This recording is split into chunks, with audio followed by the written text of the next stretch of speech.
Semangat pagi.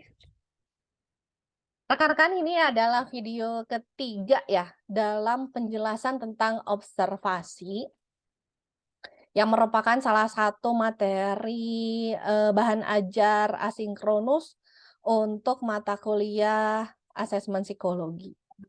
Nah, rekan-rekan, tentu dalam melakukan observasi perlu kita jaga untuk kemudian dapat kita lakukan secara sistematis. Nah, untuk yang sesi ini itu adalah tentang bagaimana melakukan pencatatannya. Nah, pencatatannya nanti kita akan pelajari ada 2 ya. Ada secara kuantitatif, ada juga secara kualitatif. Jadi memang ada teknik pencatatan yang berbeda. Nah, untuk yang sekarang itu adalah teknik pencatatan secara kuantitatif, ya. Nah, rekan-rekan,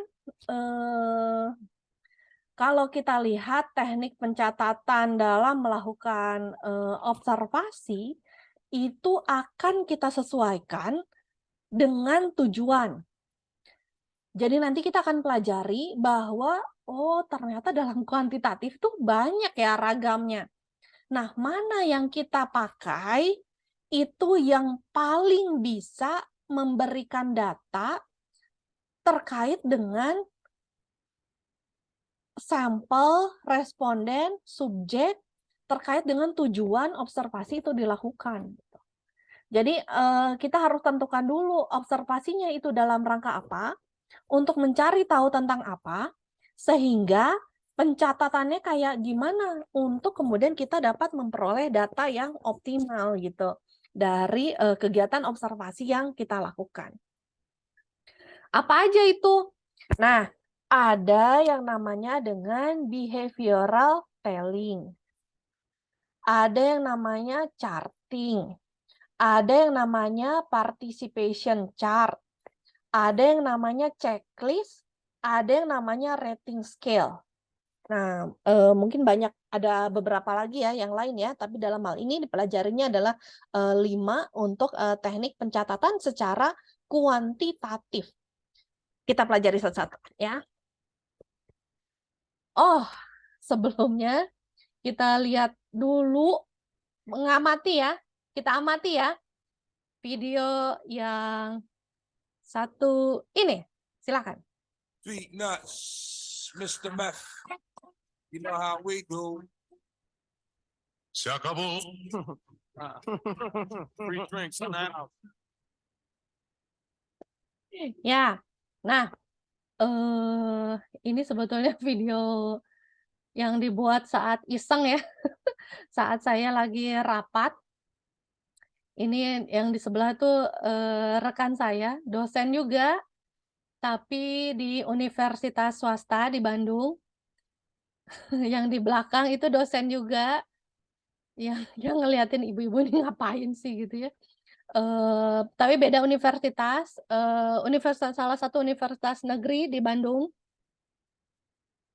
Ayo universitas negeri selain Unpad apa aja ya yang di Bandung ya. Ngajar psikologi semua nih kita. Kita kebetulan waktu itu lagi rapat, untuk Asosiasi Psikologi Industri dan Organisasi. Nah, ini saya ngomong ada distraksi ya, teman-teman pasti lupa deh. Tadi yang diamati apa ya? Apa? Nah, kalau kemudian kita akan ngecek berapa kali ya si Mbak Tari ini mengayunkan tangan kayak gini? Ayo, berapa kali? Dari pengamatan yang tadi. Tapi nggak boleh di-rewind ya. Tinggal dilihat aja tadi YouTube-nya diputar ke belakang, jangan. Kan namanya juga pengamatan. Betul ya. Nanti kalaupun dalam setting aslinya akan ada banyak faktor yang kemudian nanti akan mempengaruhi faktor kemudian kita mengamati tadi. Banyak faktor mengamati faktor. Maksudnya faktor itu adalah si indikator ya. Omongan orang, adanya kegiatan apa, peristiwa-peristiwa lain, adanya perilaku-perilaku tambahan gitu ya. yang membuat kita memang harus alert gitu. Mana nih yang data penting, mana nih yang kemudian harus masuk, mana nih yang sesuai dengan indikator gitu. Untuk kemudian masuk ke dalam pencatatan, kesimpulan yang kemudian nanti dalam hal kita akan menarik kesimpulan tadi gitu ya. Nah, jadi memang dalam hal kegiatannya kitanya harus punya konsentrasi ya untuk kemudian kita dapat melakukan pengamatan ini gitu untuk kita dapat memperoleh data-data secara lengkap gitu ya. Jadi waduh nggak kelupaan nih, ketinggalan nih. Aduh tadi aku lagi ngelamun tadi tadi tentang apa, kan nggak bisa diulang ya peristiwanya udah kemudian lanjut gitu. Nah jadi akan berlalu. Nah tadi berapa kali Kak saya melakukan begini? Kalau ada yang, tinggal ini aja lagunya, Cakabum, tek tek tek tek tek, Cakabum. Berarti berapa? Kalau jawabannya 7 sesuai lagu, maka Anda ngelamun. Karena kepotong itu, ya. Feet nuts. Tadi Mr. udah Mac. ya. You Kita know hitung how ya. we do. Tuh, 2, 3, 4, 5, 6. 6. Ya. Jadi ada 6 ya, rekan-rekan ya. Jadi kita melakukan 6 kali. Jadi sama ya, berapa kali anak itu melakukan pemukulan pada temannya, gitu. Karena berapa kali kemudian nanti akan menunjukkan intensitas. Jadi akan menunjukkan seberapa ya tingkat agresinya. Misalnya kayak gitu. Atau kemudian berapa kali ya dia melakukan menangis dalam 1 hari. Menunjukkan seberapa banyak ya dia tergantung misalnya gitu. Jadi ada faktor-faktor yang memang dapat dinilai dari intensitas perilakunya itu dilakukan gitu. Melalui apa kita melakukannya? Kan nggak bisa kita tanya, berapa kali hari ini adek menangis? Nggak tahu, ya kan? Atau berapa kali adek menjabak temennya? Nggak tahu gitu. Jadi memang harus kita amati gitu ya. Alert, fokus gitu ya untuk jelas. Nah, tadi ya, kalau kita gunakan pakai tally itu telling ya. Tuh, biasanya sih nanti ada contohnya ya yang di garis-garis itu loh. 1 ada, muncul lagi 2 garis, muncul lagi 3 garis. 5 tuh yang di gini ya, gitu. Dan selanjutnya. Kita akan mengetahui misalnya dari waktu observasi dari kapan sampai kapan, tally perilakunya itu berapa kali muncul, sehingga jumlahnya berapa, gitu. Lalu kemudian kalau ini tentang anak, kita tanda tangan, maksudnya kita yang mengamati, lalu kemudian atau yang di situ ada orang tuanya, ada guru, misalnya gitu ya, yang kemudian juga ikut mengamati. Atau yang ikut bertanggung jawab lah gitu ya, yang kemudian ada di situ. Nah, atau ini contoh yang lain. Contoh yang lain, nanti teman-teman bisa lihat ya, saya bingung ya, karena ini kan sumbernya dari YouTube video yang lain ya. Nanti kalau ditempel ke sini gimana gitu. Jadi, kalian ini aja, klik yang YouTube yang ini, bisa dilihat di situ ada salah satu peristiwa anak yang kemudian ceritanya kita akan memastikan apakah dia, OCD gitu ya, apakah dia punya, mental illness yang tergolong obsessive compulsive disorder. Namanya anak itu adalah, Rafael ya, waktunya ini lagi snack time, nah dia lagi, mau makan puding. OCD itu adalah, gangguan mental ya, di mana si orangnya merasa harus gitu melakukan punya fokus pikiran yang tertentu pada aspek itu gitu ya, atau merasa harus ya melakukan perilakunya secara, berulang-ulang gitu ya. Karena apa? Karena diliputi kecemasan atau, ketakutan gitu ya. Nah, di sini ada, misalnya, jadi ini akan disesuaikan dengan teori yang digunakan. Jadi ada behavioral pattern, ada irrational thought, lalu kemudian ada emotion ya. berapa kali dilakukan, nanti, teman-teman lihat ya, nanti kemudian akan lihat, oh berapa kali ya dia, menunjuk, kalau itu kan menunjuk si pinggiran pudingnya, "Ini nih belum dicopot ya tutupnya," gitu. Berapa kali, kelihatan, lalu kemudian dia berulang-ulang kali, "Aduh, aku nggak bisa makan nih kalau ada noda kayak gini nih. Ini merusak hidup aku nih," yang ini, ya, semacam itu ya. Jadi irrational thought-nya. Kemudian kita hitung, kemudian kita jumlahkan berapa. Nah, tadi, kita masuk juga. Tadi satu contoh, sekarang contoh yang lain untuk behavioral telling. Behavioral yang telling berarti ada memang perilaku yang diskrit yang memang dapat diidentifikasi, berapa kali sih dia nendang gitu ya, berapa kali memang dia mukul gitu ya, atau yang non diskrit, jadi memang periodenya lebih panjang gitu ya. Nah itu apakah itu masuk nangis gitu ya, terus sampai nangis? Nah, itu jadi ada periode, non diskritnya ya. Jadi ada perilaku yang memang sulit gitu untuk kemudian kita tentukan awal akhirnya dalam, satu, hitungan gitu ya. Misalnya mendengarkan musik, menangis, dan lain-lain. Nah, untuk behavioral telling ini, untungnya ini bisa jadi dasar untuk mengetahui ada nggak ya perilaku tersebut gitu untuk yang, kita observasi. Lalu kemudian ini kan cepat ya, kita langsung tandain satu, ada tandain 2, ada tandain 3 gitu ya. Tinggal tinggal di-tally aja, tinggal diturus gitu. Lalu kemudian kita dapat mengukur, frekuensi ya dari perilaku yang muncul. Nah, namun kelemahannya itu adalah apabila data mentahnya hilang, ya hilang juga mengenai, pencatatan tentang perilakunya. Jadi misalnya, waduh pencatatannya langsung ya, kita akan lihat berapa kali dia mukul, kertas catatnya hilang. Aduh, kira-kira berapa ya tadi ya, 6 atau 7 ya, padahal 6 atau 7 itu adalah, skor batas misalnya yang untuk menunjukkan, rentang. Jadi kan krusial ya beda antara skor 6 dan 7 gitu. Jadi ini salah satu kelemahan, lalu kemudian, hasilnya ini hanya mengukur salah satu saja jenis perilaku sehingga hasilnya juga sangat spesifik gitu ya, lalu kemudian bisa jadi ada bias ya dalam, proses, pencatatannya sehingga memang perlu untuk, ya perlu kalau saya sih ya, perlu ada backup.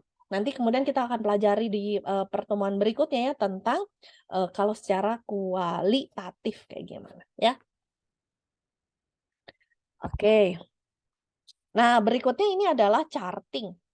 Kalau charting atau graphing itu adalah pada dasarnya merupakan perluasan dari bentuk behavioral telling yang model pencatatannya itu nanti dalam bentuk, ini, bentuk, diagram, bentuk grafik gitu ya.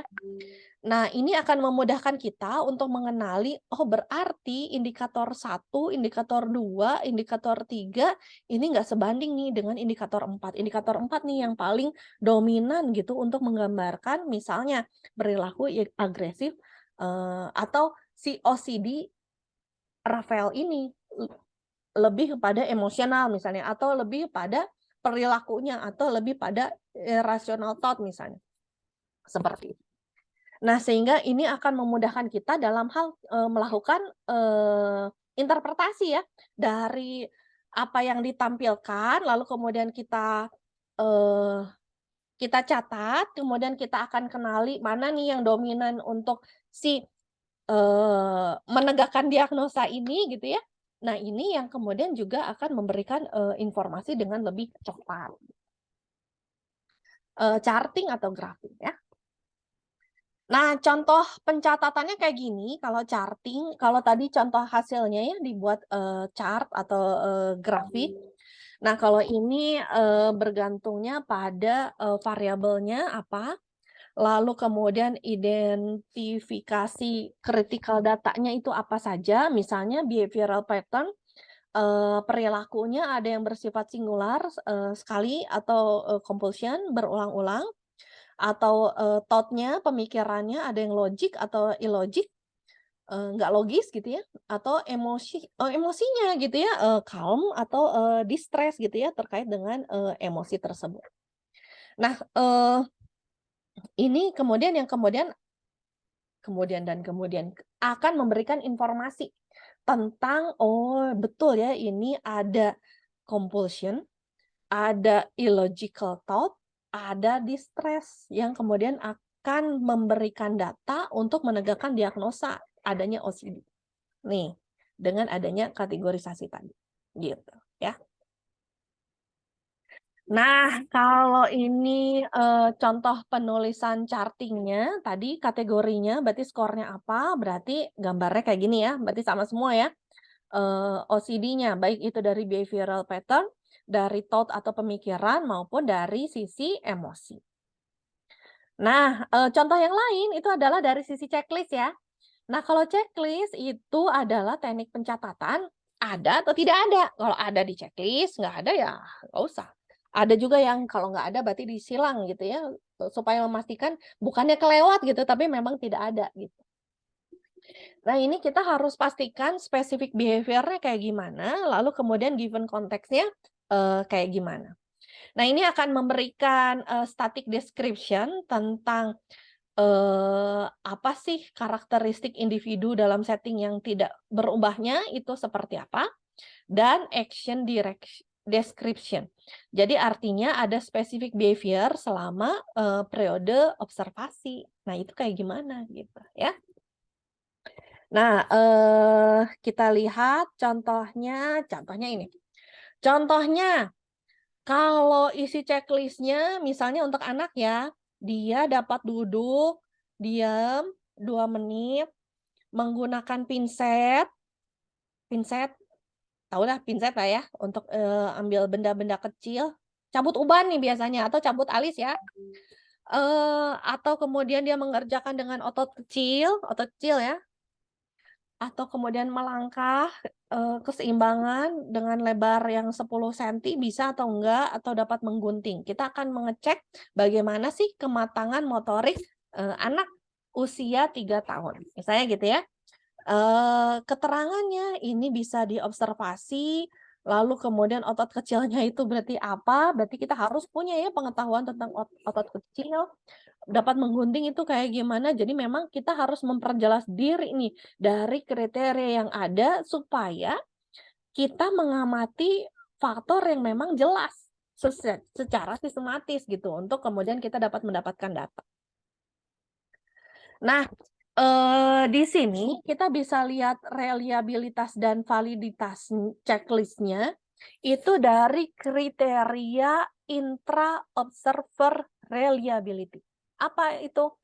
Berarti kita akan mengobservasi dalam rentang waktu yang berbeda oleh kita, jadi observernya sama ya, untuk memastikan hasil observasinya memang sama. Jadi kita akan melihat, oh anak ini tergolong agresif karena saat bermain dengan teman dia menampilkan perilaku agresif, pada saat belajar di kelas kerja kelompok, dia juga menampilkan perilaku agresif, gitu. Jadi ada kesamaan ya, kesamaan, waktunya berbeda, yang ngamatin kita. Nah, ini akan memastikan valid nih berarti datanya, bahwa dia betul menampilkan perilaku yang agresif. Berikutnya adalah inter-observer reliability. Jadi, kita akan melihat konsistensi atau stabilitas pencatatan dari beberapa observer. Jadi misalnya yang observasi nggak cuman kita, tapi ada juga rekan kita. Observasi anak yang sama.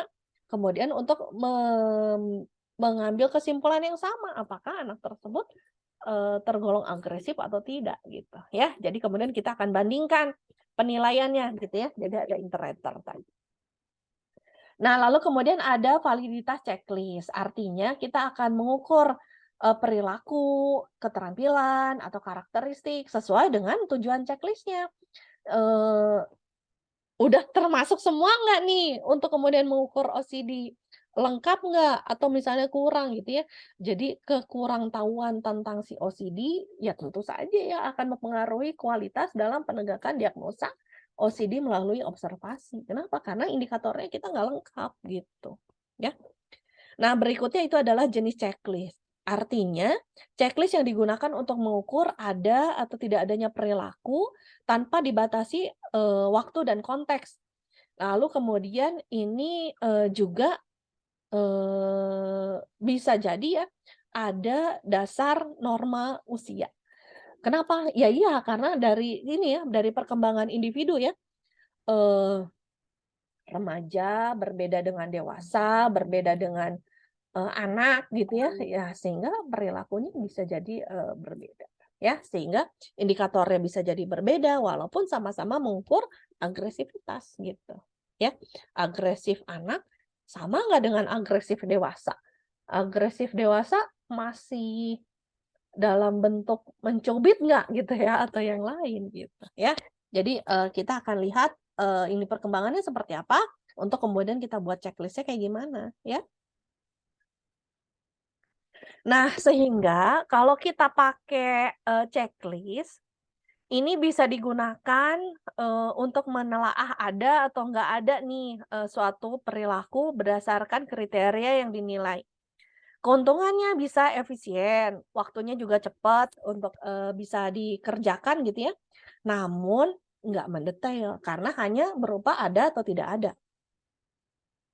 Nah, checklist ini juga akan memperlihatkan kemajuan dalam suatu rangkaian perkembangan, sehingga keuntungannya ini bisa komprehensif dalam menelaah, oke ini ada OCD misalnya gitu, namun kerugiannya mungkin saja ada bias ya karena indikatornya atau, karena prosesnya gitu ya, jadi bias oleh kita gitu. Nah, berikutnya kalau, checklist ini akan mengukur kemajuan atau progresivitas, sehingga keuntungannya ini dapat menjadi dokumen bagi perkembangan individu. Kerugiannya ini adalah bergantung pada kriteria yang observable. Kalau nggak kelihatan ya nggak nggak bisa, memberikan data apa-apa gitu ya. Nah, lalu kemudian, di sini screening adanya hambatan atau keterlambatan dalam suatu, perkembangan gitu ya, sehingga ini dapat dimanfaatkan untuk mendokumentasikan perkembangan, anak atau siswa secara individual. Nah, namun kerugiannya itemnya kan mungkin saja banyak ya, apalagi kalau untuk perkembangan anak usia 4 tahun, usia 5 tahun, wah itu itemnya kan banyak sehingga, waktunya mungkin juga banyak gitu. Nah, lalu kemudian, juga dapat digunakan sebagai kurikulum planning tools untuk menyusun, kurikulum pengembangan diri individu ya, sehingga keuntungannya ini merupakan, dapat menjadikan ilustrasi mengenai kontinum perkembangan, seseorang. Oh, dulu perkembangan, evaluasinya belajarnya begini, sekarang begini gitu ya, karena, kelihatan gitu ya, si, checklist-nya. Contohnya ini ya, contohnya tadi si Rafael. Checklist ini artinya kan ada atau tidak ya, berarti iya atau tidak. Menutup, menunjuk, iya. Pola pikir irasional, iya. Cemas, iya misalnya, iya semua berarti ada, kita dapat menunjukkan, beasiswa diagnosa terhadap si, OCD itu. Nah, berikutnya ini adalah rating scale. Kalau rating scale berarti ada daftar tingkah laku atau alternatif jawaban dalam bentuk skala atau kontinum, dan ini merupakan closed method. Kelebihannya, rating scale ini tentu saja efisien. Jadi banyak ya, banyak sekali, kita lakukan. Cepat, bisa menginformasikan hal yang diharapkan, berguna atau memantau kemajuan, atau perkembangan gitu ya. Kemudian dapat digunakan sebagai perencanaan, dapat digunakan secara berulang, kemudian ada kerangka acuan dalam membandingkan, individu gitu ya. Serta juga kita dapat menilai perilaku individu kayak gimana, terus kemudian analisis secara statistiknya gimana, dan mencatat perilaku individu yang berbeda. Nah, namun ada kekurangannya. Kekurangannya apa?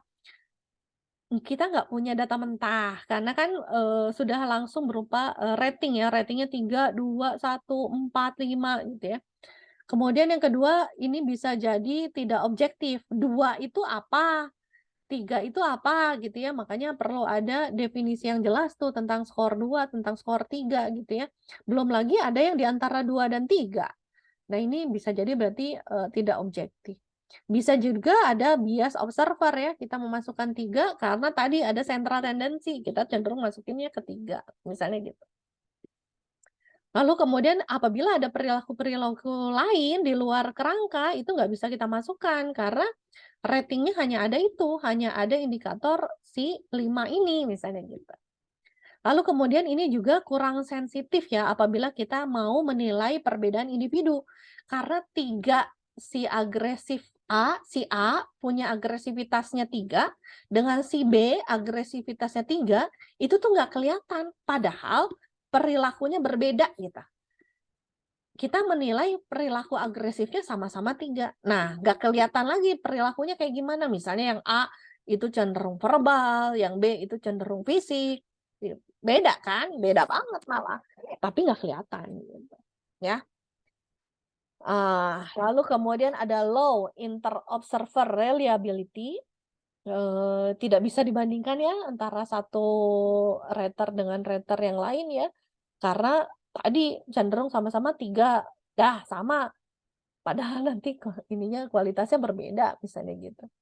Atau nggak sesuai ya pencatatan informasi, kuantifikasinya misalnya frekuensinya, durasinya, lalu kemudian latency behavior-nya gitu ya. Karena nggak kelihatan, nggak tercatat gitu ya. Cuman ada kategorisasi. Ini contohnya ya. Contohnya, kita akan mengetahui bagaimana sih kuantitas dan kualitas suatu perilaku. Misalnya itu, yang puding tadi ya, perilakunya kayak gimana, berarti kita akan klasifikasi, ada 1, 2, 3, 4, 5, contohnya ada 5. Bisa jadi klasifikasinya ada 4, 3, ada 7 gitu ya, itu bergantung kepada, sistematika atau guidance yang kita mau buat. Kenapa ya kita buat 7 supaya apa, kita buat 3 itu karena apa. Nah, misalnya kalau kita ratingnya 4, kemudian kita buat judgement 4 itu kayak gimana? Misalnya ada, definisi kalau 4 berarti adalah 6 sampai 8 kali menunjuk perilaku secara berulang dalam 1 menit. Kalau irasional thought 4 itu artinya berpikir kalau nggak kebuka semuanya itu nggak bisa kemakan, misalnya gitu. Cemas 4 itu adalah ya tadi, pudingnya nggak bisa dimakan, misalnya gitu ya. Jadi akan ada pengertian per kategori untuk menunjukkan apa sih bedanya 1 dengan 2, apa bedanya 4 dengan 5, dan seterusnya ya. Nah, berikutnya itu adalah participation chart. Apa sih participation chart? Ini digunakan kalau kita mengobservasi individu secara sekaligus, jadi ada beberapa individu, mengenai partisipasi mereka pada suatu aktivitas tertentu. Misalnya aktivitas bermain pada 5 orang anak. Nah, kemudian kita akan lihat si A, si B, si C, si D, si E. Kemudian kita golongkan perilaku bermainnya, kita pakai teori siapa sehingga kita akan klasifikasi seperti apa. Kontribusi setiap orang kayak gimana untuk kemudian kita bisa nilai. Atau kemudian misalnya di FGD atau LGD ada 3 orang. Kemudian kita kasih persoalan, kemudian kita akan lihat yang partisipasi siapa aja, sehingga paling banyak siapa. Jadi langsung ya kita bisa bandingkan ya. Kalau kontribusinya dalam hal pencapaian tujuan kelompok, berarti itu dari siapa sehingga paling banyak siapa. Gitu. Sehingga dengan participation chart kita bisa melihat perbandingan antara individu untuk melihat seberapa bedanya satu individu dengan individu yang lain, sehingga kita dapat menentukan tinggi rendahnya gitu ya. Jadi cocok untuk seleksi atau cocok untuk melihat perkembangan individu dalam kelompok gitu. Nah, rekan-rekan, berarti hari ini kita sudah menyelesaikan teknik pencatatan secara kuantitatif. Teman-teman bisa baca lagi dari buku-buku yang dituliskan di sini, bisa juga dari sumber-sumber lain untuk kemudian mendalami bagaimana kita melakukan teknik pencatatan secara kuantitatif. Nah, tentunya tidak hanya diketahui, tapi terampil untuk digunakan. Jadi memang harus praktekkan ya, seperti apa dimanfaatkannya, kalau untuk tujuan apa berarti pakai metode teknik pencatatan yang mana, sehingga kita jelas ya akan eh, melakukannya kayak gimana, untuk setting seperti apa itu bagaimana, sehingga kita dapat pengambilan keputusannya juga dengan tepat gitu ya. Mudah-mudahan videonya bermanfaat. Jangan puas sampai di sini karena teman-teman harus banyak belajar lagi ya dengan sumber-sumber materi yang lain dan praktek ya. Karena sejatinya observer itu bukan untuk diketahui tapi untuk terampil dilakukan ya. Mudah-mudahan ini berkembang menjadi kompetensi kemudian akan menjadi keunggulan teman-teman semua dalam melakukan asesmen psikologi. Terima kasih semua. Assalamualaikum warahmatullahi wabarakatuh.